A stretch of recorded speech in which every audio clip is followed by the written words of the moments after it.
एक प्यारा सा और कथा सुनाऊं, है भागवत की कथा। कहा जाता है बाबू, 3 नियम जीवन में मुख्य होता है। अतिथि देवो भव, मातृ पितृ देवो भव और आचार्य देवो भव। तीनों नियम तो नहीं हो पाएगा, एक नियम माई बाप लेना है। एक नियम कोई सा भी ले लीजिए, एक नियम माई अपने जीवन में आप धारण कर लेती है ना, तो आपका जीवन कल्याण हो जाएगा। आइए एक प्यारा सा कथा मैं सुनाती हूँ। आपको पता है कि हमारे श्री वासुदेव जी और देवकी मैया बाबूजी बहुत तपस्या की थी, हजारों वर्ष तक। तब कान्हा आए, लेकिन ऐसा तब कौन सा हमारी यशोदा मैया कर देती है। ये मैं बातें क्यों कह रही हूं, इसीलिए कह रही हूं क्योंकि भक्ति बतलाने के लिए, नियम बतलाने के लिए जो लोग ये कहते हैं माई बाप तो भगवान प्रभाव देख करके आते हैं, तो बिल्कुल गलत बात है।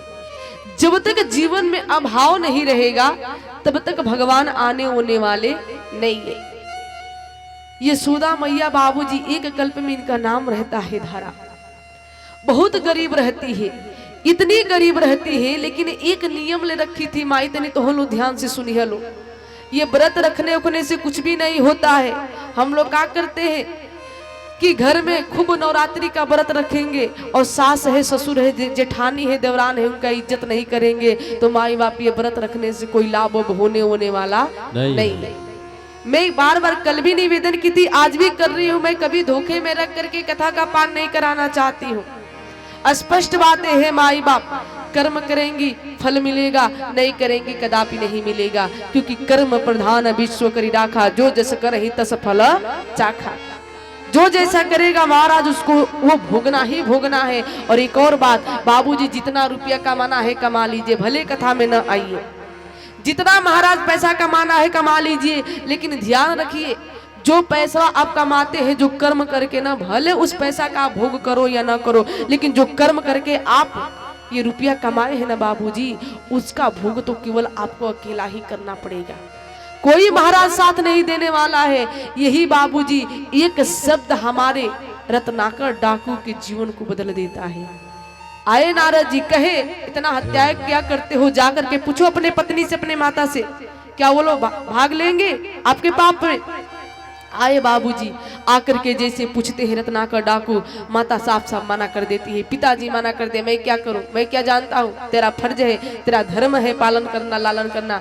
पत्नी तक भी साथ छोड़ देती है कि मैं आपका साथ देने वाली नहीं हूं। वहीं पे बाबूजी हमारे रत्नाकर डाकू बहुत बड़ा कवि बन जाते हैं। उन्हीं का नाम पड़ जाता है रत्नाकर डाकू से महर्षि वाल्मीकि जी। लेकिन कब बाबूजी ठाकुर की याद तो आती है, भगवान की याद तो आती है, लेकिन महाराज कब आती है, जब ठोकरें लगती है तब आती है, आएगी। इसीलिए हमारी यशोदा मैया बाबूजी एक नियम ले रखी थी जीवन में कि कोई भी द्वार पे यदि संत आ जाए उनको भूखा जाने नहीं दूंगी। एक दिन की बात है बाबूजी, एक विप्र आए और आ करके कहने लगते हैं तीसरे पहर में कि माँ बहुत भूख लगी हुई है, माँ कुछ तो दे दे। उस समय बाबूजी धारा माँ जंगल नहीं गई होती है, क्योंकि धारा माँ जंगल जाती है, लकड़ी काट करके लाती है, मार्केट में बेचती है, तो जो भी पैसा मिलता है जीवन का निर्वाह करती है। बाबूजी कुछ भी नहीं मिला हुआ होता है, इसलिए धारा माँ बीमार होने की वजह से घर पे रहती है। उसी समय संत भगवान आकर के विनती करने लगते हैं। धारा माँ रोने लगी, कुछ नहीं है, अगर मैं नहीं इनको भोजन कराती हूँ तो जीवन का व्रत टूट जाएगा, और ऐसा मैं होने कदापि नहीं दूंगी। धारा माँ बाबूजी दौड़ते हुए बगल के सेठ जी की दुकान पे जाती है। जैसे सेठ जी की दुकान पे गई बाबूजी, धारा माँ इतनी सुंदर थी, उनके जैसा स्त्री माई बाप 2-4-10 गांव में भी वैसी नहीं थी। धारा माँ जा करके सेठ जी से कहने लगी कि सेठ जी कृपा करके आप मेरे को अन्न दे दीजिए। सेठ जी कहने लगे कि अन्न तो दूंगा, पहले ये बता मोल लाई है, पैसा लाई है। धारा माँ कहने लगी तो पैसा होता तो मैं उधारी काहे ले लेती। सेठ कहने लगा कि तेरे पास है, तू देना चाहता है तो दे, तू देना चाहती है तो बोल, तभी दूंगा, वरना देने होने वाला नहीं। धारा माँ रोने लगी। अगर मेरे पास धन है तो आप ही बताइए ना क्या है। जैसे ये बतिया सुने बाबूजी, सुनने के बाद सेठ की नीयत बिगड़ जाती है। कहने लगे कि धारा तेरे स्तन है ना मेरे को बड़े प्यारे लग रहे हैं, यदि तू अपना स्तन मेरे को दे देती है ना तो तेरे को मैं धन दे दूंगा। धरा में कहीं बस इतनी सी बात है। उठाई बाबूजी तराजू से चाकू और अपने स्तनों को काट करके उसके तराजू में रख देती है। सेठ कहने लगा कि रे धारा ये क्या कर रही है, मेरा मकसद ये नहीं था। धारा माँ कहने लगी तेरा मकसद क्या था ये तो मैं ही जानती हूँ, फिलहाल तू मेरे को अन्न दे दे। बाबूजी पूरा शरीर से रक्त प्रवाहित हो रहा है, पूरा शरीर ही रक्तमय हो गया है। जैसे धारा माँ उस अन्न को लेकर के आती है, संत भगवान देखने के बाद पूछने लगे। संत भगवान जी से पूछे, धारा माँ सोची बता देती हूँ, ये भोग नहीं लगाएंगे, इसलिए पहले भोग लगा ले तो बताऊंगी। और महाराज धारा माँ लगती है भोग बनाने। बताइए बाबूजी एक अंगुली कट जाती है, कहीं पे थोड़ा सा भी कट जाता है तो कितना पीड़ा होता है। धारा माँ को कितनी पीड़ाएं हो रही होगी, लेकिन भक्ति का बाबूजी भाव देखिए, श्रद्धा देखिए, नियम पालन करने की निष्ठा देखिए। धारा माँ उस दर्द को सहन कर रही है और भोग बना रही है। संत भगवान बाबूजी उनके शरीर को ही निहार रहे हैं। निहारते निहारते धारा माँ भोग बना लेती है और भोग बनाने के बाद संत भगवान को बाबूजी बड़े प्यार से अब परोस करके भोग भी लगवाने लगे। संत भगवान पूछते हैं कि माँ अब तो बता माँ तेरे शरीर से कहाँ से रक्त बह रहा है। माँ कहती है पहले आप प्यार से भोग ग्रहण कर लीजिए। भोग ग्रहण कर लिए बाबूजी। भोग ग्रहण करने के बाद अब धारा माँ से संत भगवान हाथ जोड़ से पूछे, तो माँ अब तो बता, अब तो मैं पा भी लिया, आखिर तेरे शरीर से पूरा तेरा शरीर रक्त में भया है, क्यों भया है माँ। जैसे ये बतिया कहने लगे संत भगवान, धारा माँ रोने लगती है। माँ रो करके हमारी धारा माँ कहने लगे कि हे संत भगवान, जिस समय आप मेरे घर पे आए ना उस समय मेरे यहाँ एक भी अन्न का दाना नहीं था, और हमने अपने जीवन में ये व्रत ले रखा है कि मेरे द्वार पे कोई भी ब्राह्मण आ जाएंगे, कोई भी संत आ जाएगा, कोई भी इंसान आ जाएगा, उसको मैं भूखा जाने नहीं दूंगी। अगर मैं आपको भोग नहीं लगवाती तो मेरा व्रत टूट जाता। इसलिए मैं बगल के सेठ जी की दुकान पे गई और जाने के बाद वो सेठ कहने लगा तो यदि अपने स्तन को बेच देती है तो ही मैं तेरे को धन दूंगा, वरना देने होने वाला नहीं है। इसलिए इस अन्न को मैं लाई हूँ तो अपने स्तन को बेच करके लाई हूँ। और बाबूजी जैसे ये बतिया सुने संत भगवान उनका नेत्र सजल हो जाता है, आंखों से अश्रु धाराएं बहने लगी। यहाँ पे कहने लगे संत भगवान, वो संत नहीं थे बाबूजी, स्वयं भगवंत आए थे। वही हमारे संत अब चतुर्भुज रूप में बाबूजी परिवर्तित हो जाते हैं। रो करके कहते हैं कि हे माँ, जिस प्रकार से तू अपने नियम को पालन करने के लिए अपने स्तन को बेच करके आई है ना, मैं तेरे को वचन देता हूँ माँ, आने वाले समय में तू मेरी मैया बनेगी और मैं तेरा कन्हैया बन करके आऊंगा। यही नहीं माँ, पहला स्तन पामा मैं तुम्हारा ही करूंगा। और यही कारण है बाबूजी कि देवकी मैया के गोद में आकर के कन्हैया तुरंत हमारी यशोदा मैया के गोद में चले जाते हैं। इसलिए निवेदन करती हूँ माई कि जितना भी हो कर्म करने का प्रयत्न कीजिए। पति ही परमेश्वर होते हैं। आज भी मैं पूछ लेती हूँ कितनी ऐसी माताएं हैं जो अपने पति को परमेश्वर मानती है? थोड़ा हाथ उठा करके आप लोग बता दीजिए, ईमानदारी से उठाइए, हाथ उठाइए। कौन कौन ऐसी हमारी माताएं हैं जो अपने पति का पांव स्पर्श करती है प्रातः काल होते हुए? तनी पांव नहीं, हाथ उठाओ लो। जय हो। आ करवा चौथ के व्रत के करेला? अच्छा, तो चलिए कम से कम पांव नहीं छूती होंगी तो छुआती तो जरूर होंगी। छुअत होगा जाना बाबूजी? हाँ स्पष्ट है। बताओ लो, अपना पति के बाबूजी पतियों कहे में शर्म लागत है, नहीं दूसरा के पति कहे लो, ये ना दो बातें तो होती होगी, या तो अपने पति को पति मानती होगी। अच्छा ये बताइए कौन कौन ऐसी हमारी माई है जो अपने अपने पति से खुश रहती है? तो हाथ उठा दीजिए। आही दादा, यानी सब केहू दूसरा के पति से खुश रहेला। मैं नहीं कह रही, ये लोग कह रही है। बताइए, यही पे सोचबू लोग भगवान आ जाए तो आने वाले हैं? कदापि नहीं। अच्छा ये भी छोड़िए, कौन कौन ऐसी माताएं हैं जो अपने सास का पांव प्रतिदिन दबाती है, तनी वो हाथ उठा दीजिए।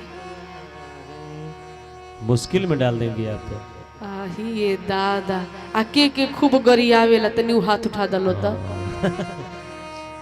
जय हो माई, धन्य बाड़ू। आओ नो समय को देखते हुए अब मैं कल इसके बारे में विस्तार से फिर से पूछूंगी।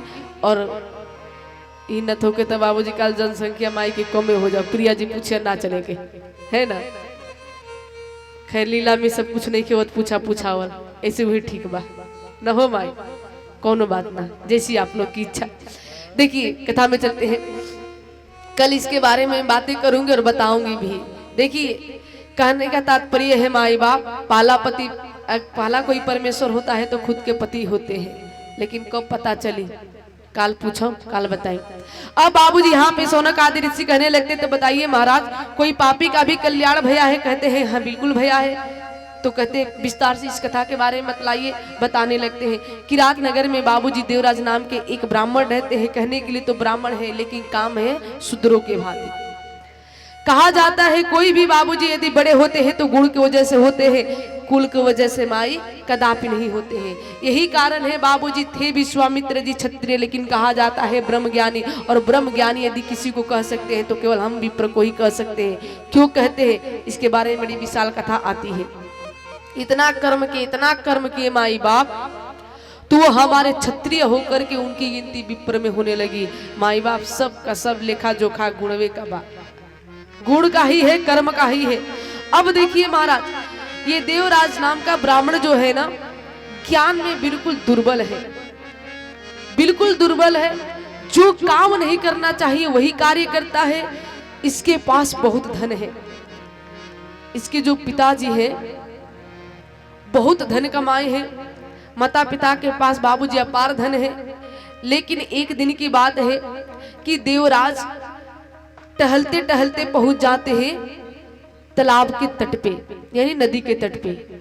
उसी तट पे बाबूजी एक शोभावती नाम की गणिका, जिसको कहते हैं वैश्या, वो स्नान कर रही थी।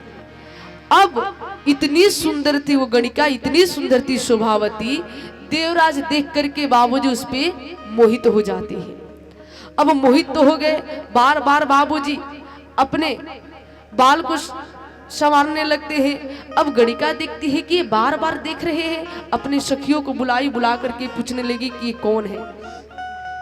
सखिया बताती है शोभावती को कि ये इस नगर का बहुत ही धनवान व्यक्ति है। अगर अमीरों में सर्वप्रथम किसी का नाम लिया जाता है ना तो इसी का लिया जाता है। ये देवराज बाबूजी ऐसा था कि जो लोग इस पे विश्वास करते थे ना उनका भी धन कोई लूट लेता था, ऐसा था। एक पैसा माई कहीं भी धर्म के कार्य में नहीं देता था। कहा जाता है बाबूजी धन की 3 गति होती है। विनोद बस भी एक बात इसमें कह दूंगी। कहा जाता है भोग करेंगे तो अंग में लगेगा, दान देंगे तो संग में जाएगा, और ना भोग करम जा और ना दान करम जा तो ही माँ जंग लगेगा, है ना बाबूजी। कहने की बात नहीं है, दिखते भी होंगे। सो महाराज कहा जाता है शरीर की शुद्धि होती है गंगा जी में स्नान करने पे, मन की शुद्धि होती है बाबूजी कथा का पान करने पे, और धन की शुद्धि होती है दान देने पे। विचार कीजिए कौन कौन सा कार्य आप लोग करते हैं, कौन कौन सा नहीं करते हैं। अब एक भी रुपया बाबूजी धर्म के कार्य में नहीं देता। अब शोभावती को जैसे पता चला तक गणिका तो होती है, जो धनवान लोग होंगे बाबूजी उनको अपने जाल में फांसने लगती है। अब जैसे गणिका देखी सुंदर तो थी ही, अब बाबूजी वो भी लगती है मंद मंद मुस्कुराने। अब जैसे मुस्कुराने लगी अब देवराज समझ गए, लगता है बात बन गया। अब बात जब बन ही गया है तो जाकर के बातें भी कर लेनी चाहिए। अब देवराज ब्राह्मण जाकर के बाबूजी उस शोभावती स्त्री से बातचीत करने लगे, कहने लगे कि मैं आपके साथ रहना चाहता हूँ। शोभावती कही तब मैं आपके साथ तभी रहूंगी जब आप मेरे को धन देंगे। हमने सुना है आपके पास बहुत सारा धन है, तो एक काम कीजिए आप अपने माता पिता को मार करके पूरा का पूरा धन ला करके मेरे को दे दीजिए, तो ही मैं आपके साथ रहूंगी। बाबूजी जो कामी पुरुष होते हैं ना वो अपने काम वासना को पूर्ण करने के लिए किसी भी हद तक वो जा सकते हैं। यही कारण है माई कि आजकल बालक अपने परिवार को परिवार नहीं समझ रहे हैं। ज्ञान दीजिए माई बाप, अच्छी बातें हैं, लेकिन ज्ञान के साथ साथ संस्कार की भी आवश्यकता है। इस कथवा में शौनक आदि ऋषि पूछते हैं कि महाराज विवेक कैसे आएगा, सदाचार का भाव कैसे आएगा, संस्कार कैसे आएगा। बाबूजी आप लोग देखे होंगे गांव नगर में जो नौजवान लोग हैं ना, उनको बात करने का भी तरीका नहीं पता है। बुजुर्गों के समक्ष कैसे बैठना चाहिए, कैसे उठना चाहिए, माई बाप नहीं पता है। उन्हीं लोगों को पता है जो श्रेष्ठों के सानिध्य में रह रहे हैं या रहे होंगे। जो लोग इंग्लिश मीडियम का बाबूजी पढ़ाई करके आए हैं ना, नहीं पता है। माई बाबूजी एक गिलास पानी मांगेंगे तो बबुआ तनी पानी द, तो ही करके हंस करके चले जाएंगे, लेकिन पानी देने होने वाले नहीं है। और तो और उल्टा पलट करके जवाब भी देंगे, हमें तो के दिखाई देते नहीं और तो के क्यों नहीं दिखाई दे। इसलिए बाबूजी निवेदन है कि कम से कम ज्ञान तो धारण कर लेते हैं बाबूजी, सरस्वती तो आ जाती है, लेकिन गणपति बाबा दूर हो जाते हैं।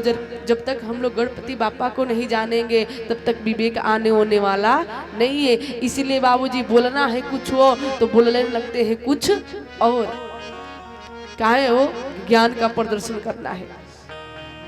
अब देखिए देवराज घर पे आए बाबूजी, उस गणिका के साथ रहने के लिए देवराज माई बाप अपने माता पिता का भी हत्या कर देते हैं। यहाँ तक कि अपनी पत्नी का भी हत्या कर दिए, अपने बालक का भी हत्या कर देते हैं। और हत्या करने के बाद सारा धन ले जाकर के शोभावती नाम की उस गणिका को दे देते हैं। धीरे धीरे बाबूजी उसके साथ में रहने लगे। समय बलवान होता है, कौन कौन मानते हैं बाबूजी समय बलवान होता है? बिल्कुल होता है। आइए एक लाइन इस समय पे ही मैं गाऊंगी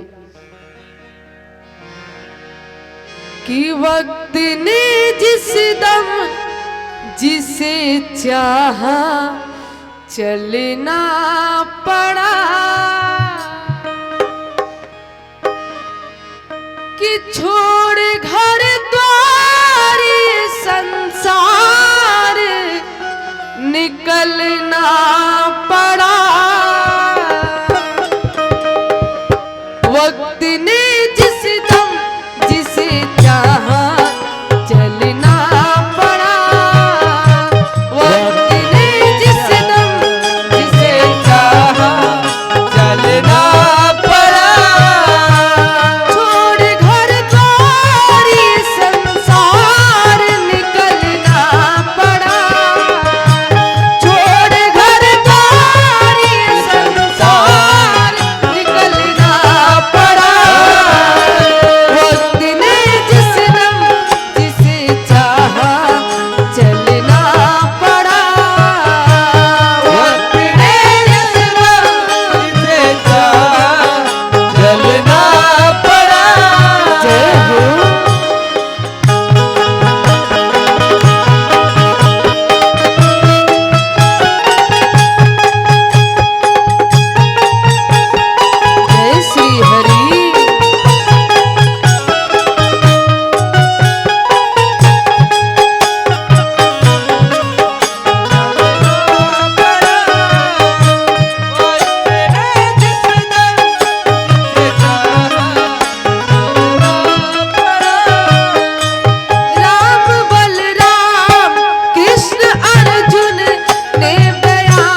जी बहुत बड़े भिखारी बन गए।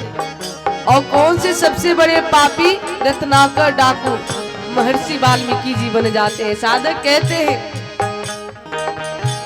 वक्त एक राजा को भिखारी बना देता है, वक्त एक पापी को पुजारी बना देता है, वक्त एक राजा को भिखारी बना देता है, वक्त एक पापी को पुजारी बना देता है। पालने वाले को पलने में पलना पड़ा, पालने वाले को पलने में पलना पड़ा। वक्त ने जिस दम जिसे चाहा चलना पड़ा, वक्त ने जिस दम जिसे चाहा चलना पड़ा, वक्त ने जिस दम जिसे चाहा चलना पड़ा, वक्त ने जिस दम जिसे चाहा चलना पड़ा। कि छोड़ घर द्वार ये संसार निकलना पड़ा। यही नहीं कि पालने वाले को पलने में पलना पड़ा। कौन पलने में पाला बाबूजी? स्वयं ब्रह्मा विष्णु महेश को वक्त के ही बाबूजी वशीभूत होकर के ब्रह्मा विष्णु महेश को भी विवश होकर के एक हमारी भारत की नारी उनको पलने में भी झुलाने लगती है। इसकी कथा मैं कल बोलूंगी आगे बाबूजी। इसीलिए वक्त इतना बलवान होता है, धीरे धीरे देवराज वृद्ध होने लगे और वृद्ध होकर के बाबूजी भ्रमण करते करते पहुंच जाते हैं प्रयाग जोशी। जैसे गए जोड़ों की वर्षा होने लगती है। देखिए प्रभु की कृपा, एक अधम व्यक्ति पे भी भगवान कैसी कृपा करते हैं। बाबूजी जोड़ों से वर्षा होने लगती है। जैसे वर्षा होने लगी, अब धर्मराज और देवराज, धर्मराज ने देवराज उर्स बाबूजी बारिश से भीगने के लिए बगल में ही शंकर भगवान का मंदिर था, उस मंदिर में चले जाते हैं।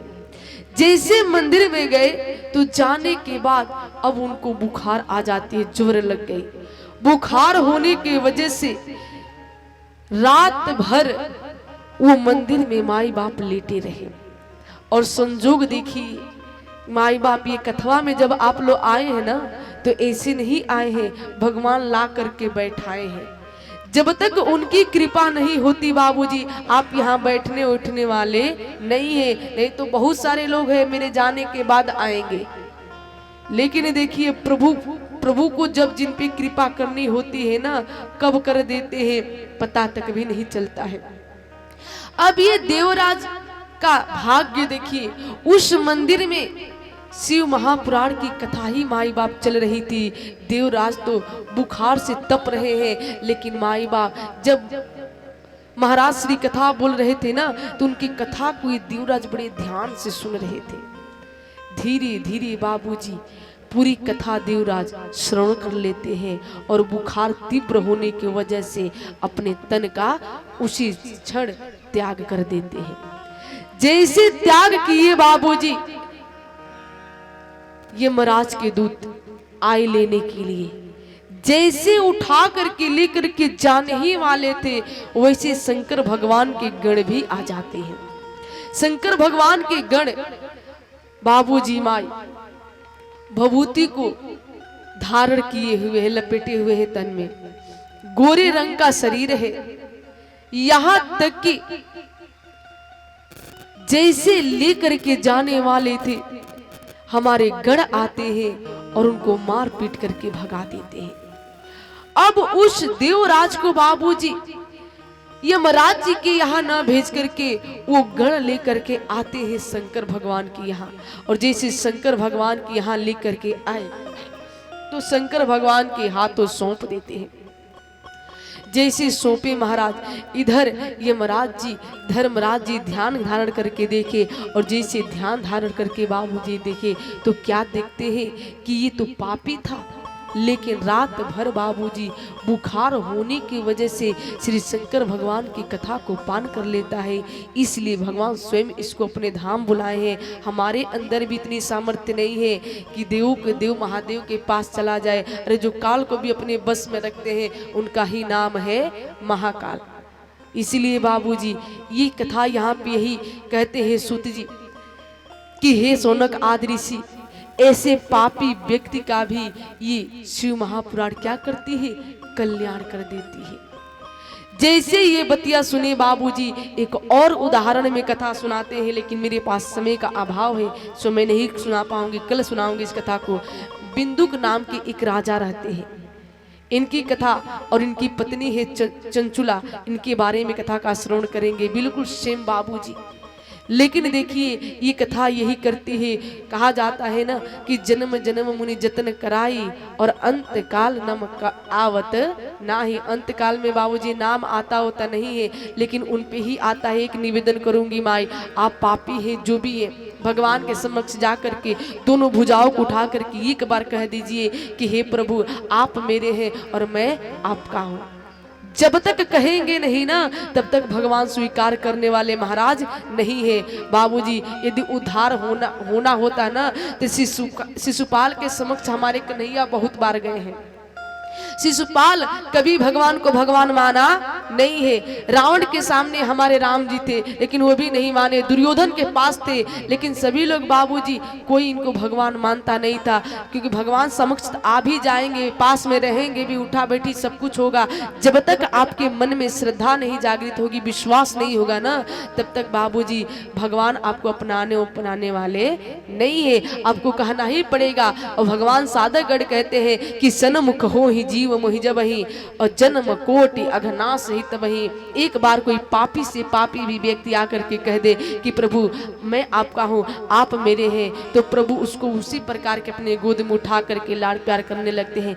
जैसे एक माँ धूल से लथपथ अपने नन्हे से बालक को गोद में उठा करके बाबूजी स्तन का पान कराने लगती है, ठीक उसी प्रकार से आगे की कथा कल हम लोग श्रवण करेंगे। कल की कथा बहुत ही अद्भुत कथा होने वाली है। हम लोग समय रहेगा तो शिवलिंग के बारे में भी जानेंगे, कैसे हमारा शिवलिंग का प्रादुर्भाव होता है, उत्पत्ति होता है। सो अब यहीं पे मैं अपनी वाणी को विराम देती हूँ, क्योंकि मेरा समय अब समाप्त होता है।